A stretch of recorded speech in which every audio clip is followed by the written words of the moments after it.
Apesar de benignos, miomas, pólipos e cistos podem causar alterações no organismo das mulheres. E é sobre eles que a gente vai conversar agora com a Rayane Pinheiro, que é ginecologista. Bom dia, tudo bem, Rayane? Bom dia, Bruna. Prazer. Que bom. Qual que é a diferença entre pólipos, cistos e miomas? A gente vai imaginar que nós estamos vendo uma mulher ao meio. Aqui a gente vai estar vendo nessa estrutura rosinha o útero dela, tá? Os miomas, eles são tumores, são crescimento de células que vão acometer a parede muscular do útero e vão surgir aqui nessa região, tá? Os pólipos, Bruna, na verdade os pólipos, eles também vão acometer o útero, porém a parte mais interna, esse tecido rosinha claro que a gente chama de endométrio.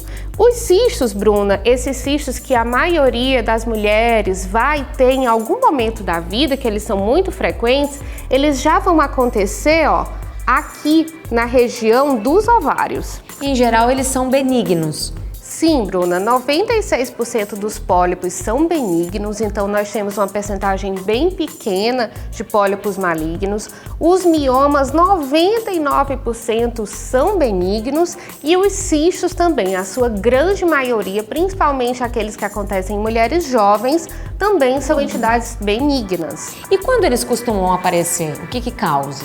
Quando a gente chega com mulheres próximas de 50 anos, quase 50% vai ter miomas, então é muito frequente.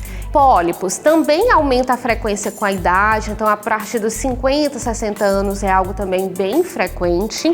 E os cistos já são mais comuns em mulheres jovens. E a mulher que tem algum tipo de mioma, cisto ou pólipo, ela apresenta algum sintoma? Sim, na verdade os miomas e os pólipos nós vamos ter como sintoma mais característico sangramentos. Sangramentos no período menstrual aumentado ou entre as menstruações. Já os cistos, eles dão bem menos sintomas, só quando eles têm um volume maior, sensação de peso, desconforto, mas geralmente são sintomas difíceis de identificar exatamente o que e onde está doendo, sabe? Sim. E quais são as consequências deles no nosso organismo? Os cistos, a gente vamos observar que a maioria vão regredir entre 3 e 6 meses e eles vão desaparecer mesmo que a gente não faça nada, tá? Já os miomas e os pólipos não. A gente vai ter que eles podem crescer ao longo do tempo, causarem mais sangramento, a depender do tamanho deles e da localização. Alguns miomas a gente geralmente tem conduta só de observar também, porque eles geralmente não viram câncer, então a gente não teria maiores complicações. E os pólipos a gente geralmente, quando passa de determinado tamanho, meio milímetro, 1 centímetro, a gente retira. E por que a mulher tem esses cistos, esses pólipos, esses miomas? Bom, esses cistos, pólipos, miomas, geralmente são características de alterações genéticas. Então, quando a gente fala de miomas e pólipos, os cistos são geralmente entidades benignas, que são funcionais. Eles nascem no próprio corpo, sem grandes erros ou alterações. Então, a gente tem essa distinção. E é verdade que a pílula anticoncepcional, ela pode ajudar na prevenção? Em relação aos miomas, por exemplo, a gente tem a ideia de que ele não interferiria nem para aumentar a frequência, nem para diminuir. No caso dos pólipos, os anticoncepcionais, principalmente os orais e os DIUs com hormônio, podem prevenir o aparecimento de pólipos, tá?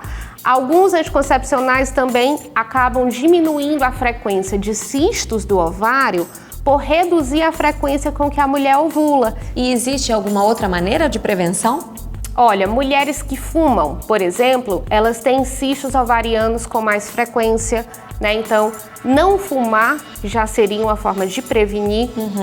Alterações como os pólipos, mulheres que são obesas, elas têm também mais frequência de ter pólipos, então você praticar exercício com frequência e manter um peso adequado seriam formas de prevenir essas entidades, sim.